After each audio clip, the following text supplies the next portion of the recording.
Escuchamos una palabra del segundo libro de Samuel, una palabra fuerte porque toca algo muy sensible. Es que David había experimentado, que su hijo Absalón se rebelaba, pero al punto de organizar un ejército, perseguirlo para matarlo. Pero David, obviamente, pues tenía su propio ejército y tenía gente fiel a él. Incluso de un tiempo en que cuando fue perseguido por Saúl, él se escondía en unos lugares del reino de Israel que eran prácticamente lugares tenebrosos, solo los maleantes iban ahí. Y esta gente, como que hicieron amistad, y cuando ya Saúl ya no lo siguió persiguiendo, fueron como su tropa de élite, por así decir, estos maleantes. Y entonces, estos en ese momento difícil, que su hijo toma una parte de las tropas de Israel para atacarlo, estos de élite permanecieron fieles a David y fueron los que lo defendieron prácticamente y lograron vencer a todo el ejército de Israel. Hasta el punto que tuvieron que salir huyendo, Absalón tuvo que salir huyendo, y pasa lo que pasa. En el apuro se queda enganchado en un árbol y el animal que lo llevaba se fue. O sea, él quedó colgado y no podía moverse, el pobre. Y entonces el jefe de esa tropa de élite le avisan y él va y lo mata con unas flechas. Para David eso fue devastador porque primero le dolía mucho que su propio hijo lo persiguiera, pero aún más le dolió la muerte de su hijo, mucho más, porque al fin y al cabo pues es un padre y amaba a su hijo. Y fíjense qué tremendo es esto, que hasta el ejército cuando regresan no pueden celebrar porque el rey está de luto. Y fíjense que pegaba unos gritos desgarradores. Es la forma que en Israel se acostumbraba. Cuando alguien moría, así hacían el luto, pegando unos gritos desgarradores. Ahí vemos cómo Dios, conociéndonos, permite que situaciones que nos damos cuenta que al fin y al cabo quien nos ama es Él, es Dios, porque hasta el Hijo lo había traicionado. Así David ve eso, que solo Dios es el único fiel siempre. Y en el Evangelio nos encontramos con dos oraciones paralelas. Por una parte, esta niña que tenía 12 años, fíjense la edad, 12 años, llega al punto que ya pues muere. Y esta mujer que llevaba 12 años padeciendo de flujo de sangre, o sea que iba muriendo poco a poco. Porque ustedes saben, la mujer tiene el santuario de la vida. El flujo de sangre es propio pues de esto cuando la mujer pues tiene su menstruación, pero si no lo puede controlar, se convierte en un flujo de sangre. Entonces eso era grave, obviamente, ella se estaba muriendo, esta pobre mujer.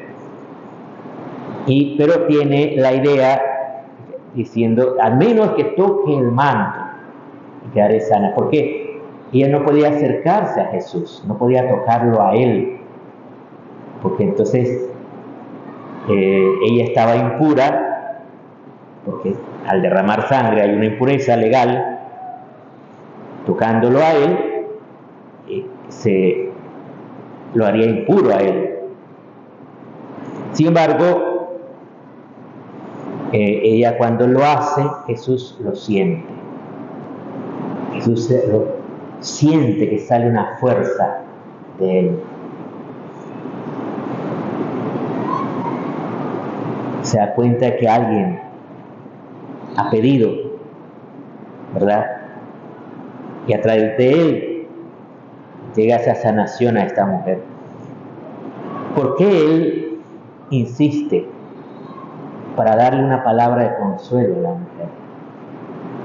Por eso insiste en preguntar, ¿quién es? ¿Quién ha sido?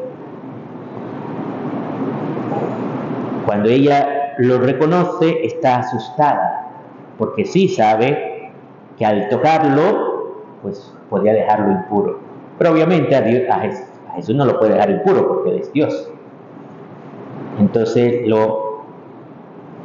ella reconoce y le da una palabra de consuelo: vete en paz.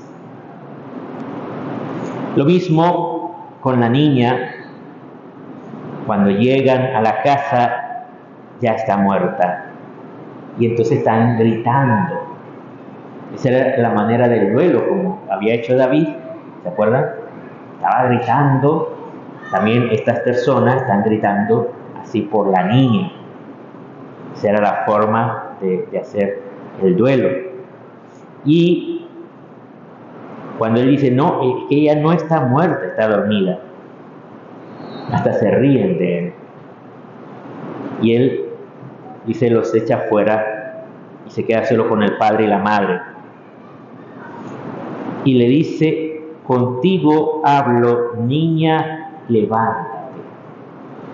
La palabra levántate que usan aquí en el original griego es la misma palabra que se usa para decir resucita. Exactamente, la misma palabra. O sea que al decirle levántate, le está devolviendo la vida. Y dice que la niña se puso en pie inmediatamente y echó a andar. Fíjense que todo esto hay un simbolismo. Siempre, toda palabra lleva un simbolismo para nosotros. O sea, tiene el sentido literal, es lo que está contando, pero también un sentido espiritual para nosotros, que es una enseñanza. El hecho de que la niña se puso en pie y empezó a andar, o sea, Jesús le había dicho levántate, pero ella se puso en pie y empezó a andar. Fíjense qué energía le infundió Dios, que no solo se levantó, sino que inmediatamente empezó a andar. Esta es una palabra para nosotros, hermanos. Nos llama a andar, pero andar en la voluntad de Dios.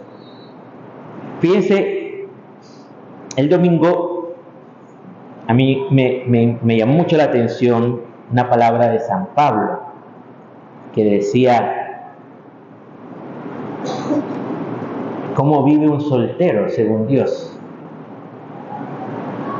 Dice, el soltero se preocupa de las cosas del Señor y se entrega totalmente a Él.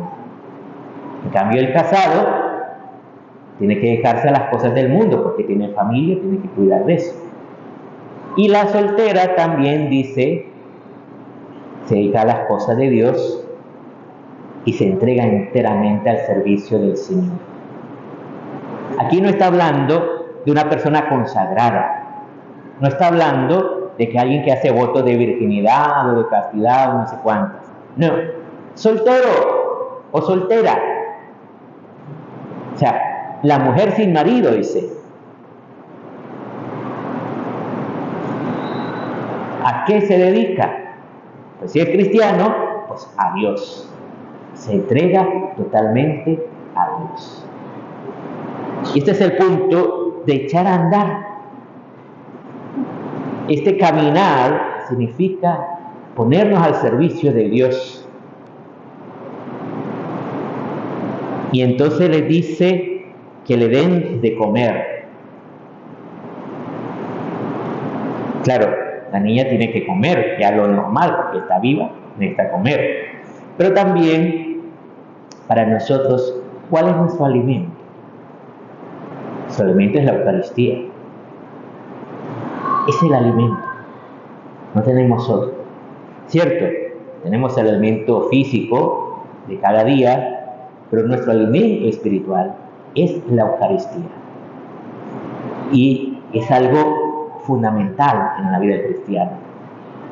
Nadie puede llamarse católico si no, yo no comulgo. No, eso no me interesa, no necesito. ¿Cómo puedes llamarte católico y no comulgar? No puedes. Necesitas alimentarte. Todos necesitamos alimentarnos. Y alimentación no es solo con las cosas que me gusten o que me agraden. Estar comiendo solo chucherías. No, alimentarnos del buen alimento para nosotros es la Eucaristía. Vamos ahora a continuar pues nuestra celebración dando gracias a Dios por su bondad.